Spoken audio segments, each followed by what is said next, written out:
de la carga, y este también es súper común, que dentro de cualquier construcción, una casa, un galpón, lo que se les ocurre, les aparece la excentricidad o la doble excentricidad de la carga, porque no puedo colocar la base centrada, porque la construcción o la edificación está justo en una línea medianera. Entonces no puedo invadir el vecino con la base, entonces no me queda otra que poner la base excéntrica. Bueno, entonces, ¿cómo determino la capacidad del suelo en función de esa excentricidad? Si me verifico o no la capacidad de carga, ¿bien? En el caso de que no les llegara a verificar, lo que hay que hacer es redimensionar la base, ¿bien? Entonces la tienen que empezar a agrandar por un lado para el otro para ver hasta que les dé el equilibrio de poder colocarla en esa posición, porque desgraciadamente no pueden invadir el terreno vecino. Un poco de esto se trata este ejercicio, es súper sencillo, como les decía, no van a tener ningún tipo de inconveniente, pues es un ejercicio típico del libro.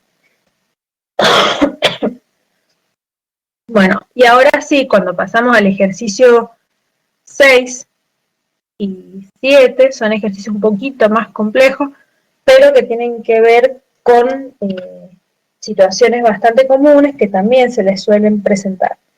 En realidad es lo más común que les sucede, que es dimensionar la base, ¿bien? Porque nadie viene y le dice, la base es de 70 por 70 por 80. No, ustedes lo tienen que decir de cuánto es. Entonces, esto es lo que realmente sucede en la práctica, viene toda la estructura, viene todo el análisis de carga de arriba y llegan abajo y dicen, ajá, ¿y la base de cuánto es? Y la tienen que dimensionar, posicionar. Bueno, este ejercicio, además de que tienen que dimensionar la base, tienen que tener en cuenta que es un suelo estratificado, es decir, tienen el primer estrato con estas características, ¿está bien? Fricción cero sería un suelo arcilloso, ¿bien? Y este otro tenemos cohesión cero, entonces un suelo granular. Entonces, eso en la teoría ustedes han visto distintas combinaciones de suelo fuerte sobre suelo débil, de suelo débil sobre fuerte, y han visto que lo que cambia son algunas expresiones para considerar, para calcular esta capacidad de carga.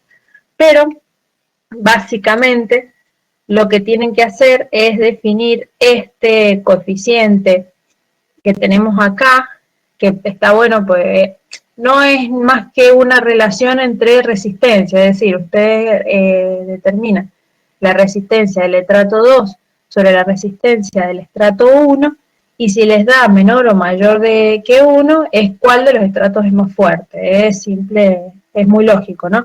Entonces, si les está dando menor que 1, quiere decir que el estrato 1 tiene una capacidad mayor que el estrato 2, es decir, es más fuerte. O sea, si caen acá, en esta nube de curvas, ¿está bien? El estrato es más fuerte. Si caen por arriba de 1, quiere decir que el estrato 2 es más fuerte, es decir, tenemos un estrato débil sobre un estrato fuerte. Entonces, lo primero que van a tener que hacer es analizar justamente en qué situación están, si un estrato por debajo de esta curva o por arriba, ¿bien? La importante acá es la de 1, la igual a 1. Entonces, si están por debajo, como dijimos antes, es un suelo fuerte sobre uno débil. Si están por arriba, es al revés. Lo importante es que tengan en cuenta esto cuando entren con los números, bien, porque van a aplicar las fórmulas, qué sé yo, y ahí se les empiezan a generar dudas. Un chequeo rápido que tienen que hacer es que, por ejemplo, acá yo les he puesto la curva de un estrato débil sobre un estrato fuerte. Es decir, el estrato fuerte lo tenemos acá, esta es la capacidad máxima, y esta vendría siendo QT, sería el estrato débil. Pero ¿qué pasa? A ver cómo les digo. D es la profundidad del bulbo que se genera en la superficie de FAD. Bien, a ver si puedo escribirle acá. No sé si se ubican lo que les estoy diciendo. A ver, no encuentro las herramientas.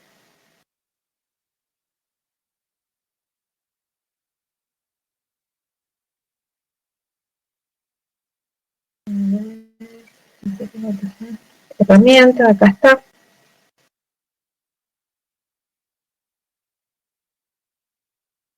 Ustedes vieron que, a ver si se ve lo que dibujo. Más o menos. Sí, profe, ¿sabe? Esto es la superficie de falla. Bueno, me ha quedado algo así como muy bonita, ¿no? La superficie de falla según Terzaghi, la teoría Terzaghi, ¿bien? Entonces esta es la profundidad de desplante de la base, aquí está la base, ¿bien? Esto es df. El d este que figura acá es la distancia de acá hasta acá, ahí, ¿está bien? Ese es d. ¿Qué pasa? Nosotros tenemos un estrato que está por acá, por ejemplo. Esta distancia que está desde la base hasta el estrato es h, ¿bien? Ese es h. Este era d, dijimos. Me salió una d media cuadrada. Bueno, ustedes entienden, usen su imaginación. Ahora, ¿qué pasa si el estrato, en lugar de estar acá más abajo, está como por acá? ¿Bien? Entonces ahí es donde empiezo a cortar el bulbo de presiones de la, o sea, el bulbo de la superficie de falla. Entonces se me empiezan a interferir la capacidad de carga que yo puedo calcular con la ecuación generalizada, los parámetros del estrato de arriba y nada más. Bien, el estrato que está en contacto con la base. Entonces, vamos a borrar todo esto. En definitiva, si yo agarro y aumento h, es decir, la profundidad que existe entre la superficie de la base, la parte inferior de la base y el estrato, espero que habíamos dicho que era h, basecita así, pongámosle, ¿no es cierto? Esto es h. A medida que h va aumentando, es decir, este es el segundo estrato, ¿no?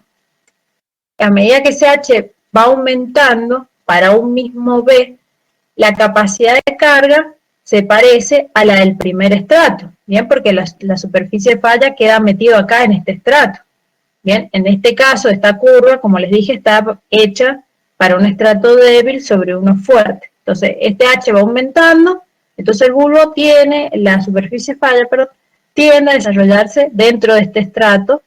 Entonces, por eso es que esta curva va bajándose y se va pareciendo más a la capacidad de carga del estrato superior.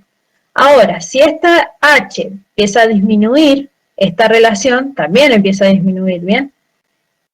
Entonces, a medida que yo voy profundizando la base en el estrato débil, ¿está bien? Estoy haciendo que la superficie de falla se involucre más con el estrato fuerte de abajo. Entonces, esto empiezo a venirme más acá hasta el punto en que si yo me fundo sobre el estrato inferior, que es el estrato fuerte, la resistencia, o sea, la capacidad de carga, disculpen, del suelo está dada por la resistencia del estrato fuerte.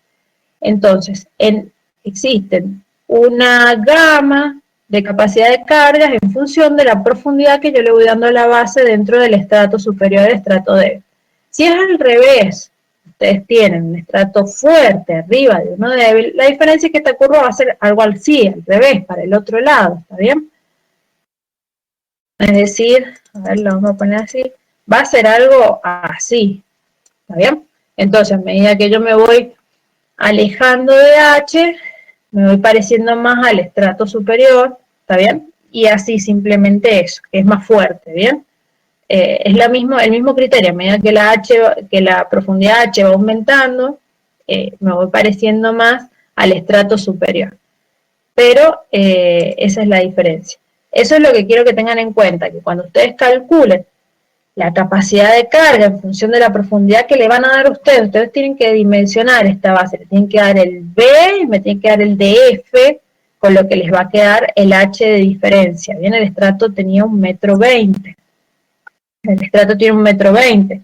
Si ustedes le dan 50, 60, 70, 80 centímetros, la distancia al estrato de abajo va variando, ¿bien? Entonces eso como lo tienen que dimensionar ustedes, y es parte del juego, estaría bueno que esto lo hagan en una planilla de cálculo, cuestión de que puedan jugar, ir cambiando el parámetro e ir viendo cómo reacciona la capacidad de la fundación. Bien, una vez que ya tienen dimensionada la base, les he pedido que me calculen, a ver, acá, el asentamiento elástico del estrato arcilloso, que es el estrato superior. Bien, ustedes supongan que le dan 70 centímetros, entonces les está quedando 50 centímetros de arcilla. ¿Cómo se va a asentar esa arcilla? Bien, entonces ahí también entran con las ecuaciones que han visto en la teoría, las que más les gusten, y calculan el asentamiento del estrato arcilloso. Tienen distintas, y esto también les van a empezar a surgir dudas cuando, a medida que vayan haciendo los ejercicios. Una vez que se vayan haciendo los ejercicios, van a ir presentándose todas las dudas habidas y por haber. Y, por supuesto, a mí me empiezan a llover los mails, los mensajes, y no tengo ningún problema en que lo hagan. A medida que ustedes vayan avanzando y se genere alguna duda, me escriben, me mandan un mail, y nos ponemos en contacto. La idea es que lo puedan ir solucionando, ¿bien? Y acá sí, el ejercicio 7, y ahí ya pasamos al ejercicio 7, que es el último. Ustedes dirán, por fin, pero no, este último es divino, es lo más parecido a la realidad que van a encontrar, y es, yo que les he dado una base que por alguna razón tiene restricciones de dimensiones, no sé, se me ocurrió, puede ser lo que ustedes quieran, tiene 6 por 4 y una profundidad de desplante de 1,50, y me va a transmitir una carga distribuida de 10 toneladas por metro cuadrado. ¿Qué puede ser esto? Puede ser un edificio que tiene un semisubsuelo, algo así. Puede ser una cisterna de agua, bien, y que por limitación del terreno solo la puedo hacer de 6 por 4. Bueno, es una situación, la que ustedes quieran imaginarse, bueno, es esta. Y lo que les voy a pedir para esta base es determinar el asentamiento elástico que se pueda presentar. Ahora, ¿por qué le digo que es lo más parecido a la realidad? Porque lo que yo les estoy dando ahora no es como veníamos viendo en todos los ejercicios que les daba el phi, el C, el nivel freático, el gamma, el gamma sat, ¿bien? No, lo que les estoy dando ahora es el estudio de suelo. Entonces, es algo así como cuando ustedes le dicen, bueno, ingeniero, ¿qué hago? Y bueno, pedime un estudio de suelo, veamos el estudio de suelo. Bueno, va el cliente, pide el estudio de suelo, vienen, se lo traen y le traen esto a usted. ¿Bien? Entonces, ustedes dicen, ajá, ¿cuánta información? ¿Cómo sigo? Bueno, ¿cómo sigo? Es lo que me interesa que hagan ahora, que me pregunten e intenten hacerlo. Estas planillas están cargadas de información. El tema es seleccionarlas y procesarlas.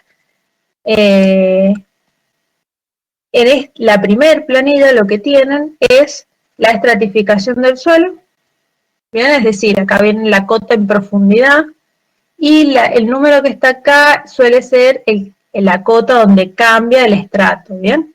O donde se hizo, en este caso, el ensayo SPT. Entonces tienen el SPT como un ensayo, tienen las características del tipo de suelo que estamos hablando, el rango de profundidad, una pequeña descripción, y después tienen una planillita donde tienen la granulometría hecha por cada uno de los estratos de la página anterior, bien, la granulometría completa, las densidades que pueden tener, si tienen sal o no tienen sales, coeficientes de fricción, de acá se los están dando.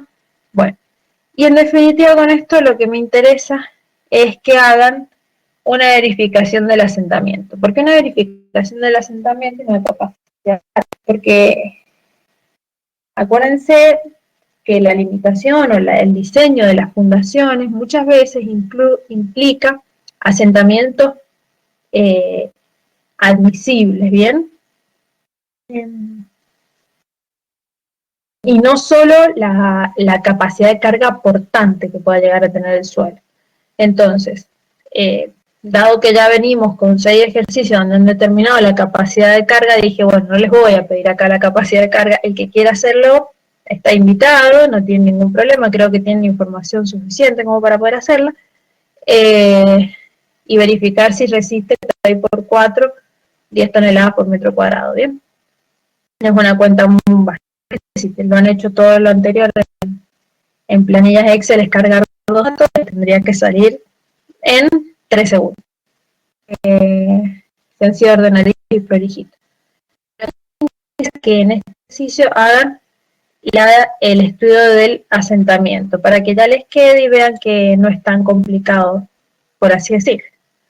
Y en la teoría han visto 2 métodos, uno el de Meyerhoff y el otro el de Skerman, en donde el de Skerman es como más detallado, más minucioso, analizando capas por capas. Pueden obtener estos gráficos, de hecho, si hacen una planillita y llevándola, también les va a salir solo, está bien detallado, tanto en la teoría que lo haga el ingeniero Morandi, como en el libro también aparece. Así que siguen por ahí los tutoriales y van a poder llegar.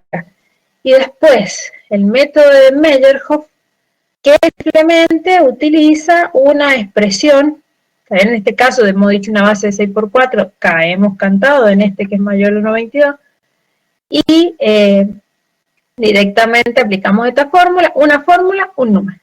Bien, me interesa que hagan los 2 métodos, los vean, los comparen, y ahí discutimos, ¿bien? Y con esto se terminaría el práctico 1.